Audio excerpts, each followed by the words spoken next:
ইরানে কি খামেনি যুগের অবসান হতে যাচ্ছে? এই প্রশ্নটি এখন খুব জোরে সোরেই উঠছে।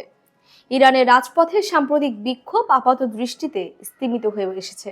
নিরাপত্তা বাহিনীর কঠোর অভিযানে হাজার হাজার মানুষ গ্রেপ্তার হয়েছেন, অনেকের বিরুদ্ধে সন্ত্রাসবাদের অভিযোগ আনা হয়েছে।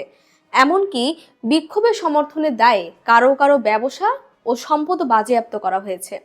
উপরিভাগে দেখলে মনে হতে পারে ইরানের কর্তৃপক্ষ আবারও পরিস্থিতি নিয়ন্ত্রণ নিতে সক্ষম হয়েছে, কিন্তু বিশ্লেষকরা বলছেন এই আপাত শান্তির আড়ালে ক্ষোভ ও অসন্তোষ পুরোপুরি দূর হয়নি, বরং যে সামাজিক, অর্থনৈতিক ও রাজনৈতিক সংকট থেকে এই বিক্ষোভের জন্ম হয়েছিল তা এখনো রয়ে গেছে। তাদের মতে ইরানের সামনে কার্যত দুটি পথ খোলা। একদিকে কঠিন আপোষের মাধ্যমে নিষেধাজ্ঞা প্রত্যাহার ও অর্থনৈতিক সংস্কারের পথে যাওয়া, অন্যদিকে পরিবর্তন এড়িয়ে গেলে আরো বড় ও গভীর গণ অভ্যুত্থানের ঝুঁকিতে পড়া। ধুঁকতে থাকা অর্থনীতি, আঞ্চলিক মিত্রদের দুর্বল হয়ে পড়া অবস্থান এবং যুক্তরাষ্ট্রের সম্ভাব্য সামরিক হামলার হুমকি, সব মিলিয়ে ইরান এখন এক ঐতিহাসিক সন্ধিক্ষণে দাঁড়িয়ে। ইন্টারন্যাশনাল ক্রাইসিস গ্রুপের ইরান প্রকল্পের পরিচালক আলী ভায়েজ মনে করেন, বর্তমান স্থিতাবস্থা দীর্ঘমেয়াদে টেকসই নয়। তার ভাষায়, এখনই শাসন ব্যবস্থা ভেঙে পড়বে এমনটা নাও হতে পারে, কিন্তু মৌলিক পরিবর্তন ছাড়া পরিস্থিতি আরও অবনতির দিকেই যাবে।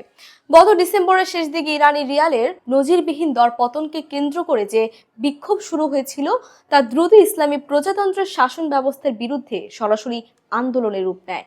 1969 সালের বিপ্লবের পর ইরানে এত বড় সহিংস আন্দোলন আর দেখা যায়নি। রাষ্ট্রীয় গণমাধ্যমের তথ্য মতে এই সংঘাতে নিরাপত্তা কর্মী সহ 3000-এর বেশি মানুষ নিহত হয়েছেন। তবে মানবাধিকার সংগঠনগুলোর দাবি, নিহতের সংখ্যা 5000 ছাড়িয়ে গেছে।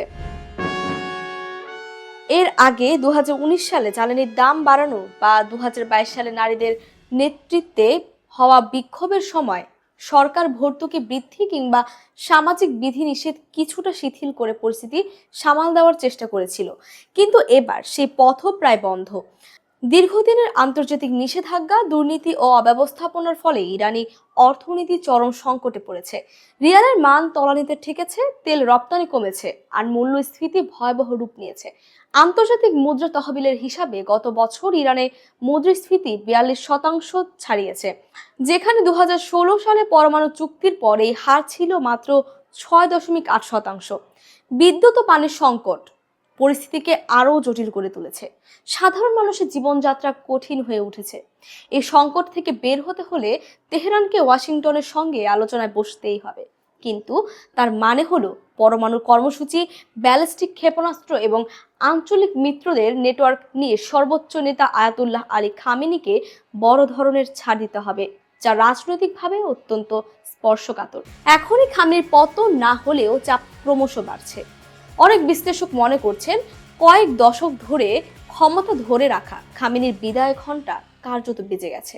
তাছাড়া বয়সও একটা বড় ফ্যাক্টর।